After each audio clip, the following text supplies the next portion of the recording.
ओम शांति। 29 जनवरी 2023 आशियो बाबा के अव्यक्त महावाक्य है। रिवाइज तारीख है 2 दिसंबर 1993। मुरली की हेडिंग लाइन है नंबर 1 बनने के लिए गुण मूर्त बन, गुणों का दान करने वाले महादानी बनो। आज बेहद के माता पिता चारों ओर के विशेष बच्चों को देख रहे थे। क्या विशेषता देखी? कौन से बच्चे? अखुट ज्ञानी, अखंड स्वराज्य अधिकारी, अखंड निर्विघ्न, अखंड योगी, अखंड महादानी हैं। ऐसे विशेष आत्माएं कोटों में कोई बने हुए हैं। ज्ञानी, योगी, महादानी सभी बने हैं, लेकिन अखंड कोई कोई बने हैं। जो अखुट, अटल और अखंड है वही विजयमाला के विजयी मणके हैं। बाप दादा ने संगम युग पर सभी बच्चों को अटल अखंड भाव का वरदान दिया है, लेकिन वरदान को जीवन में सदा धारण करने में नंबरवार बन गए हैं। नंबर 1 बनने के लिए सबसे सहज विधि है अखंड महादानी बनो। अखंड महादानी अर्थात निरंतर सहज सेवाधारी, क्योंकि सहज ही निरंतर हो सकता है। तो अखंड सेवाधारी अर्थात अखंड महादानी। दाता के बच्चे हो, सर्व खजानों से संपन्न श्रेष्ठ आत्माएं हो। संपन्न की निशानी है अखंड महादानी। 1 सेकंड भी दान देने के बिना रह नहीं सकते। द्वापर से दानी आत्माएं अनेक भक्त भी बने, लेकिन कितने भी बड़े दानी हो, अखुट खजानों के दानी तो नहीं बने। विनाशी खजाने व वस्तु के दानी बनते हैं। आप श्रेष्ठ आत्माएं अब संगम पर अखुट और अखंड महादानी बनते हो। अपने आप से पूछो कि अखंड महादानी हो, वह समय प्रमाण दानी हो, वह चांस प्रमाण दानी हो। अखंड महादानी सदा 3 प्रकार से दान करने में बिजी रहते। पहला, मनसा द्वारा शक्तियां देने का दान। दूसरा, वाणी द्वारा ज्ञान का दान। तीसरा, कर्म द्वारा गुणों का दान। इन तीनों प्रकार के दान देने वाले सहज महादानी बन सकते हैं। अखंड या सहज महादानी बनने के लिए मन से शक्तियों का दान देना है, वाणी से ज्ञान का और कर्म से गुणों का दान। रिजल्ट में देखा कि वाणी द्वारा ज्ञान दान मेजॉरिटी करते रहते हैं। मनसा द्वारा शक्तियों का दान यथाशक्ति करते हो, और कर्म द्वारा गुण दान ये बहुत कम करने वाले हैं। और वर्तमान समय चाहे अज्ञानी आत्माएं हैं चाहे ब्राह्मण आत्माएं हैं, दोनों को आवश्यकता गुण दान की है। वर्तमान समय विशेष स्वयं में व ब्राह्मण परिवार में इस विधि को तीव्र बनाओ। यह दिव्य गुण सबसे श्रेष्ठ प्रभु प्रसाद है। इस प्रसाद को खूब बांटो। जैसे जब कोई से मिलते हो तो 1-2 में भी स्नेह की निशानी स्थूल टोली खिलाते हो, ऐसे 1-2 में ये गुणों की टोली खिलाओ। इस विधि से जो संगम युग का लक्ष्य है, फरिश्ता सो देवता, ये सहज सर्व में प्रत्यक्ष दिखाई देगा। यह प्रैक्टिस निरंतर स्मृति में रखो कि मैं दाता का बच्चा अखंड महादानी आत्मा हूँ। कोई भी आत्मा चाहे अज्ञानी हो चाहे ब्राह्मण हो, लेकिन देना है। ब्राह्मण आत्माओं को ज्ञान तो पहले ही है, लेकिन 2 प्रकार से दाता बन सकते हो। पहला, जिस आत्मा को जिस शक्ति की आवश्यकता है, उस आत्मा को मनसा द्वारा अर्थात शुद्ध वृत्ति वाइब्रेशन द्वारा शक्तियों का दान अथवा सहयोग दो। दूसरा है कर्म के द्वारा। कर्म द्वारा सदा स्वयं जीवन में गुण मूर्त बन, प्रत्यक्ष सैंपल बन, औरों को सहज गुण धारण करने का सहयोग दो। इसको कहा जाता है गुण दान। दान का अर्थ है सहयोग देना। आजकल ब्राह्मण आत्माएं भी सुनने के बजाय प्रत्यक्ष प्रमाण देखना चाहती हैं। किसी को भी शक्ति धारण करने की व गुण धारण करने की शिक्षा देना चाहते हो तो कोई दिल में सोचते, कोई कहते कि ऐसे धारणा मूर्त कौन बने हैं। तो देखना चाहते हैं लेकिन सुनना नहीं चाहते। ऐसे एक दो में कहते हो ना, कौन बना है, सबको तो देख लिया। जब कोई बात आती है तो कहते हैं कोई नहीं बना, सब चलता है। लेकिन यह अलबेलेपन के बोल हैं, यथार्थ नहीं। यथार्थ क्या है? फॉलो ब्रह्मा बाप। जैसे ब्रह्मा बाबा ने स्वयं सदा अपने को निमित्त एग्जाम्पल बनाया, सदा यह लक्ष्य लक्षण में लाया, जो ओटे सो अर्जुन। अर्थात जो स्वयं को निमित्त प्रत्यक्ष प्रमाण बनाता है वही अर्जुन अर्थात अव्वल नंबर बनता है। अगर फॉलो फादर करना है तो दूसरे को देख अपने में नंबर 1 नहीं बन सकेंगे, नंबर वार बन जाएंगे। नंबर 1 आत्मा की निशानी है हर श्रेष्ठ कार्य में मुझे निमित्त बन औरों को सिंपल करने के लिए सैंपल बनना है। दूसरे को देखना, चाहे बड़ों को, चाहे छोटों को, चाहे समान वालों को, लेकिन दूसरों को देख बनना कि पहले ये बने तो मैं बनूं, तो नंबर 1 तो वह हो गया ना जो बनेगा। नंबर 1 वही होगा जो बनेगा।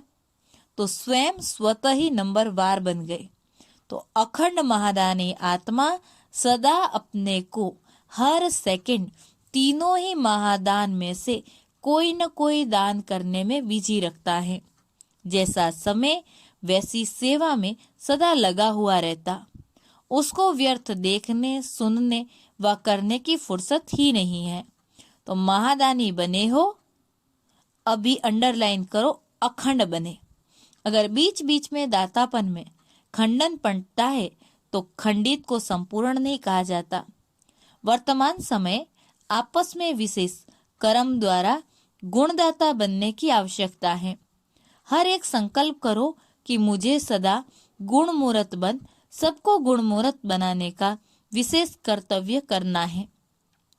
तो स्वयं की और सर्व की कमजोरियां समाप्त करने की इस विधि में हर एक अपने को निमित्त अव्वल नंबर समझ आगे बढ़ते चलो। ज्ञान तो बहुत है, अभी गुणों को इमर्ज करो, सर्वगुण संपन्न बनने और बनाने का एग्जाम्पल बनो।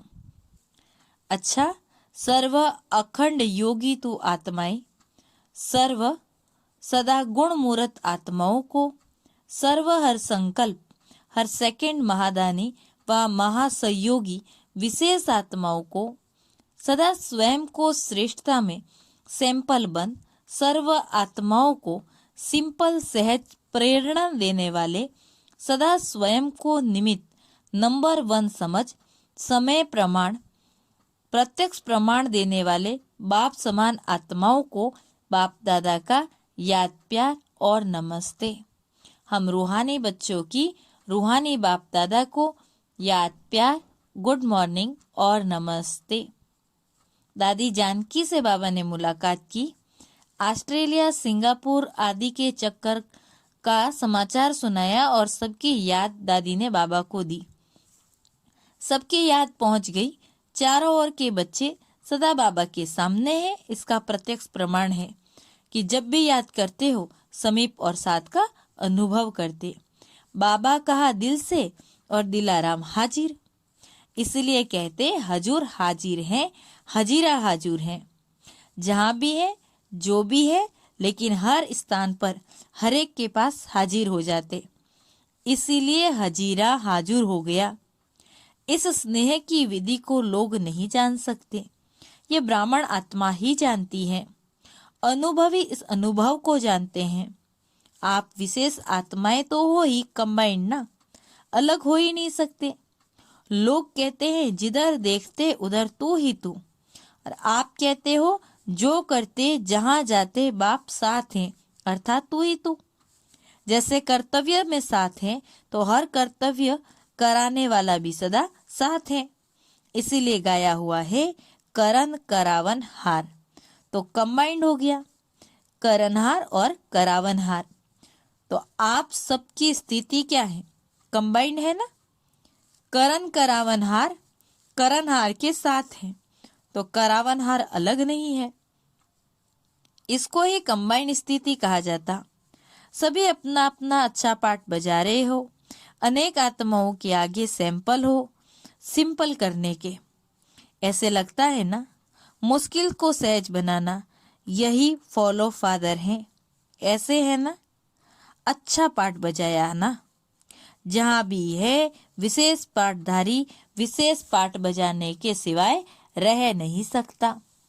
यह ड्रामा की नूंद है। अच्छा चक्कर लगाना बहुत अच्छा है।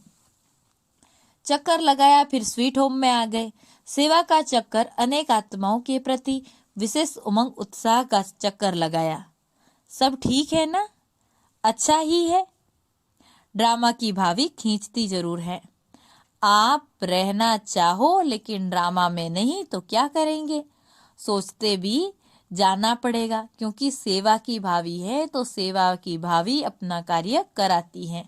आना और जाना यह तो विधि है। अच्छा संगठन अच्छा है। फिर अव्यक्त बाप दादा की पर्सनल मुलाकात। पहला ग्रुप, परमात्म प्यार का अनुभव करने के लिए दुख की लहर से न्यारे बनो। बाप दादा ने संगम पर अनेक खजाने दिए। उन सभी खजानों में से श्रेष्ठ से श्रेष्ठ खजाना है सदा खुशी का खजाना। तो ये खुशी का खजाना सदा साथ रहता है। कैसी भी परिस्थिति आ जाए लेकिन खुशी नहीं जा सकती। जब परिस्थिति कोई दुख की लहर वाली आती है तो भी खुश रहते हो कि थोड़ी थोड़ी लहर आ जाती, क्योंकि संगम पर हो ना तो एक तरफ दुख धाम दूसरे तरफ सुख धाम। दुख की लहर की कई बातें सामने आएगी, लेकिन अपने अंदर वो दुख की लहर दुखी न करे। जैसे गर्मी के मौसम में गर्मी तो होगी, लेकिन स्वयं को बचाना वो अपने ऊपर है। तो दुख की बातें सुनने में आएगी, लेकिन दिल में प्रभाव न पड़े। इसलिए बाबा कहते स्वयं को बचाना वो आपके ऊपर है। इसलिए कहा जाता न्यारा और प्रभु का प्यारा। तो दुख की लहर से न्यारा, तब प्रभु का प्यारा बनेंगे। जितना न्यारा उतना प्यारा। अपने आप को देखो कि कितने न्यारे बने हैं। जितना न्यारे बनते जाते उतना ही सहज परमात्म प्यार का अनुभव करते हो। तो हर रोज चेक करो कि कितने न्यारे रहे, कितने प्यारे रहे, क्योंकि ये प्यार परमात्म प्यार है जो और कोई भी युग में प्राप्त हो ही नहीं सकता। जितना प्राप्त करना है उतना अभी करना है, अभी नहीं तो कभी भी नहीं हो सकता। और कितना थोड़ा सा समय ये परमात्म प्यार की प्राप्ति का है। थोड़े से समय में बहुत अनुभव करना है तो कर रहे हो। दुनिया वाले खुशी के लिए कितना समय कितनी संपत्ति खर्च करते, और आपको सहज अविनाशी खुशी का खजाना मिल गया। कुछ खर्चा किया गया। खुशी के आगे खर्च करने की वस्तु है ही क्या जो देंगे। तो ये खुशी के गीत गाते रहो, जो पाना था सो पा लिया। पा लिया ना। तो जब कोई चीज मिल जाती है तो खुशी में नाचते रहते, दूसरे को भी यह खुशी बांटते जाओ। तो जो भी संबंध में आए वह अनुभव करे कि इनको कोई श्रेष्ठ प्राप्ति हुई है, जिसकी खुशी है। क्योंकि दुनिया में तो हर समय दुख का है और आपके पास हर समय की खुशी है। तो दुखी को खुशी देना ये सबसे बड़ा पुण्य है। तो सभी निर्विघ्न बन आगे उड़ रहे हो या छोटे छोटे विघ्न रोकते हैं? क्या समझते हो? विघ्नों का काम है आना, आपका काम है विजय प्राप्त करना। जब विघ्न अपना कार्य अच्छी तरह से कर रहे हैं तो आप मास्टर सर्वशक्तिमान अपने विजय के कार्य में सदा सफल रहो। सदा याद रखो कि हम विघ्न विनाशक आत्माएं हैं। विघ्न विनाशक का जो यादगार है उसका प्रैक्टिकल में अनुभव कर रहे हो ना। अच्छा, दूसरा ग्रुप, अचल स्थिति बनाने के लिए मास्टर सर्वशक्तिवान का टाइटल स्मृति में रखो। स्वयं को सदा सर्व खजानों से भरपूर अर्थात संपन्न आत्मा अनुभव करते हो। क्योंकि जो संपन्न होता है तो संपन्नता की निशानी है वो अचल होगा, हलचल में नहीं आएगा। जितना खाली होता है उतना उछल होती है। तो किसी भी प्रकार की हलचल, चाहे संकल्प द्वारा, चाहे वाणी द्वारा या संबंध संपर्क द्वारा, किसी भी प्रकार की हलचल अगर होगी तो सिद्ध है कि खजाने से संपन्न नहीं है।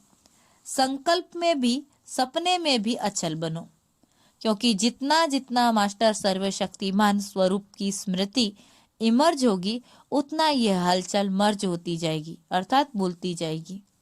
तो मास्टर सर्वशक्तिवान की स्मृति प्रत्यक्ष रूप में इमर्ज करो। जैसे शरीर का एक्यूपेशन इमर्ज रहता है, मर्ज नहीं होता है ना, ऐसे ये ब्राह्मण जीवन का एक्यूपेशन इमर्ज रहे। शरीर से हम जो कार्य करते वो हमेशा याद रहता। ऐसे मुझे ब्राह्मण का काम है, मैं मास्टर सर्वशक्तिवान हूँ, इस स्मृति में रहो। तो ये चेक करो इमर्ज रहता है या मर्ज रहता। इमर्ज रहता तो उसकी निशानी है हर कर्म में वह नशा होगा, दूसरे को भी अनुभव होगा कि यह शक्तिशाली आत्मा है। तो कहा जाता हलचल से परे अचल। अचल घर आपका यादगार है। तो अपना ऑक्यूपेशन सदा याद रखो कि मैं मास्टर सर्वशक्तिवान हूँ, क्योंकि आजकल सर्व आत्माएं अति कमजोर हैं और कमजोर आत्माओं को शक्ति चाहिए। शक्ति कौन देगा? जो स्वयं मास्टर सर्वशक्तिवान होगा। किसी भी आत्मा से मिलेंगे तो वो क्या अपनी बातें सुनाएगी? कमजोरी की बातें सुनाते हैं ना। जो करना चाहते वो कर नहीं सकते, तो इसका प्रमाण है कमजोर है। और आप जो संकल्प करते हो वो कर्म में ला सकते हो। मास्टर सर्वशक्तिवान की निशानी है कि संकल्प और कर्म दोनों समान होगा। ऐसे नहीं संकल्प बहुत श्रेष्ठ हो और कर्म करने में वो श्रेष्ठ संकल्प करे ही नहीं। कर्म तक आते हैं या नहीं आते। मास्टर सर्वशक्तिवान की निशानी है जो शक्ति जिस समय आवश्यक हो उस समय वो शक्ति कार्य में आए। तो ऐसे है या आह्वान करते हो? थोड़ा देरी से आती है, जब कोई बात पूरी होती पीछे याद आए कि ऐसा नहीं ऐसा करते, तो इसको कहते समय पर काम में नहीं आई। जैसे स्थूल कर्मेंद्रिया ऑर्डर पर चल सकती है ना, हाथ को जब चाहो जहां चाहो वहां चला सकते, ऐसे सूक्ष्म शक्तियां इतने कंट्रोल में हो जिस समय जो शक्ति चाहो काम में लगा सको, ऐसी कंट्रोलिंग पावर है। ऐसे तो नहीं सोचते, चाहते तो हैं लेकिन हो गया, चाहते तो नहीं थे लेकिन उल्टा हो गया।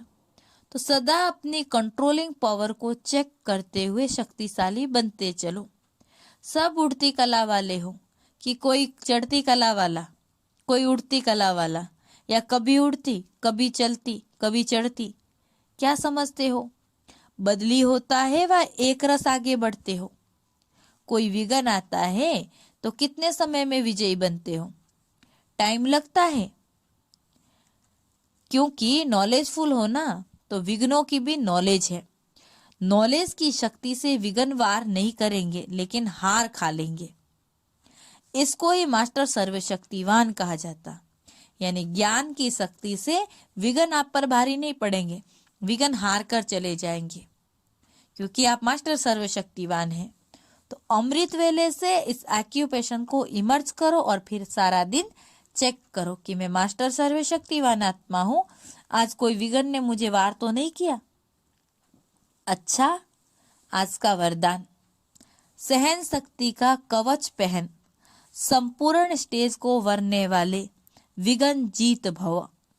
सहन शक्ति का कवच पहन, संपूर्ण स्टेज को वरने वाले विघ्न जीत भव। अपनी संपूर्ण स्टेज को वरने अर्थात प्राप्त करने के लिए अलबेलेपन के नाज नखरे को छोड़ सहन शक्ति में मजबूत बनो। सहन शक्ति ही सर्व विघ्नों से बचने का कवच है। जो ये कवच नहीं पहनते वह नाजुक बन जाते हैं, फिर बाप की बातें बाप को सुनाते, कभी बहुत उमंग उत्साह में रहते, कभी दिल शिकस्त हो जाते। अब इस उतरने चढ़ने की सीढ़ी को छोड़ सदा उमंग उत्साह में रहो तो संपूर्ण स्टेज समीप आ जाएगी। आज का स्लोगन है, याद और सेवा की शक्ति से अनेक आत्माओं पर रहम करना ही रहम दिल बनना है। याद और सेवा की शक्ति से अनेक आत्माओं पर रहम करना ही रहम दिल बनना है। ओम शांति।